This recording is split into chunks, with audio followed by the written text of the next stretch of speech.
sommaire de cette édition au Mali, l'opposition a décidé ce lundi d'intensifier la pression sur le président malien Ibeka à travers une série de manifestations antigouvernementales.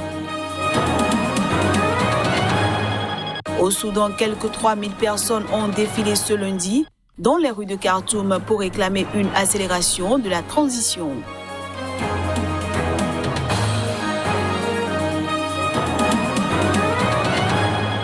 Et puis au Niger, 11 villageois dont 4 enfants enlevés les 11 et 12 août ont été libérés au cours d'une opération menée par l'armée nigérienne dans le bassin du lac Tchad, en territoire nigérian. Merci de toujours préférer Sika TV pour vous informer. À toutes et à tous, bienvenue. Au Mali, l'opposition a décidé d'intensifier la pression sur le président Ibrahim Boubacar Keïta à travers une série de manifestations anti-gouvernementales. Une marche des femmes est programmée pour cette semaine.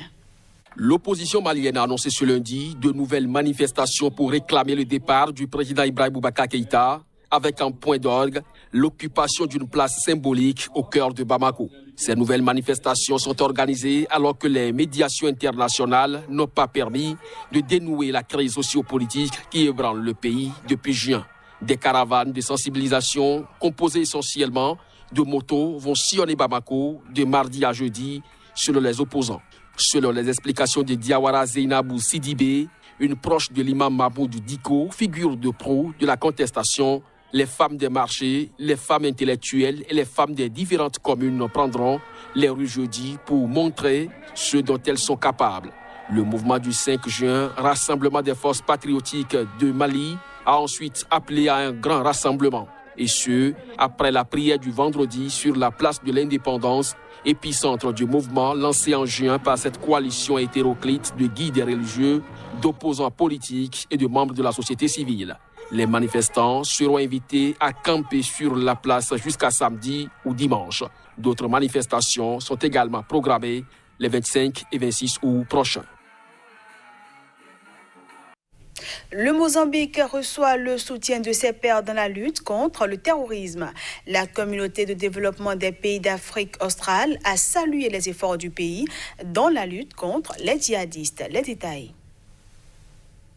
Réunis en vidéoconférence pour cause de pandémie de coronavirus, les chefs d'État des pays de l'Afrique australe, la SADC, ont salué le pays pour les efforts continus qu'il déploie pour lutter contre le terrorisme et les attentats violents. Pour la 3e fois cette année, des islamistes radicaux affiliés au groupe État islamique ont attaqué la semaine dernière la petite ville de Mocimboa da Praia dans la province du Cabo Delgado et se sont emparés de son port, indispensable à l'immense projet d'exploitation gazière de la région. Ce groupe multiplie depuis près de 3 ans dans cette région les attaques meurtrières qui ont fait plus de 1500 morts. Malgré des renforts militaires et plus récemment le recours à des mercenaires étrangers, le gouvernement du président Filipe Nyusi n'est pas parvenu à ramener l'ordre. Ses voisins ont exprimé ce lundi la solidarité de leur communauté et l'engagement de cette dernière à soutenir le Mozambique dans son combat contre le terrorisme et les attentats violents. Malgré les risques d'extension du conflit à d'autres pays de la région, ils se sont pour l'heure refusés à y intervenir militairement, comme ils l'avaient pourtant fait en 2017 dans le Lesotho. Filipe Nyusi a pris ce lundi la présidence tournante de la SADC. Au Niger, 11 villageois dont 4 enfants ont été libérés au cours d'une opération menée par l'armée nigérienne dans le bassin du lac Tchad, en territoire nigérian. Ces personnes avaient été enlevées il y a quelques jours par le groupe terroriste Boko Haram. L'armée a libéré 11 otages dans la partie nigériane du lac Tchad, près d'une base de Boko Haram. Parmi les personnes libérées figurent 3 femmes et 4 enfants, dont 2 bébés.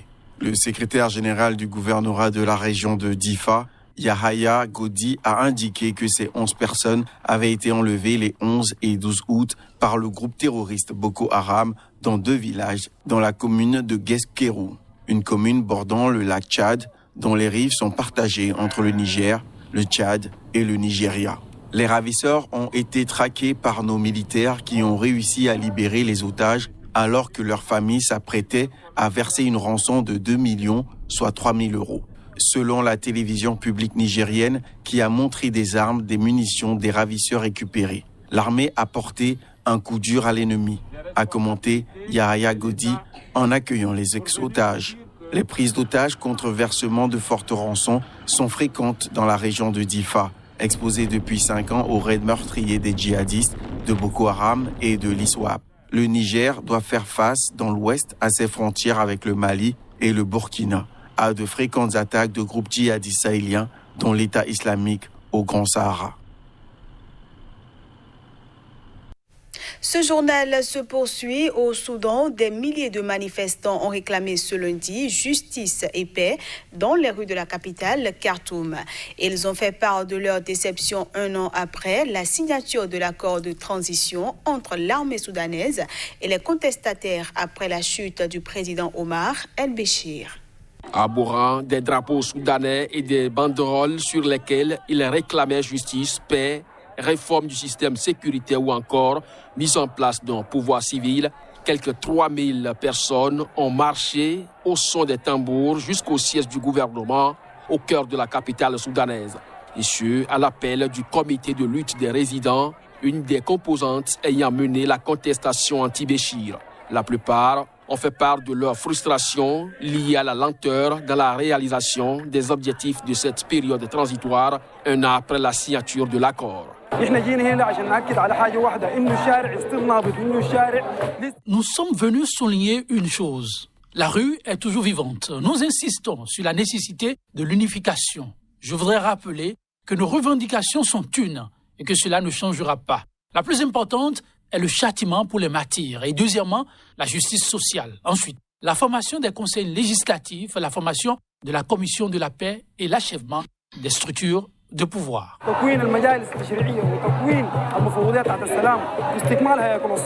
Le conseil militaire, à la tête du Soudan et les meneurs de la contestation ont signé le 17 août 2019 une déclaration constitutionnelle finalisant un accord historique pour un transfert progressif du pouvoir aux civils après des mois de protestations populaires.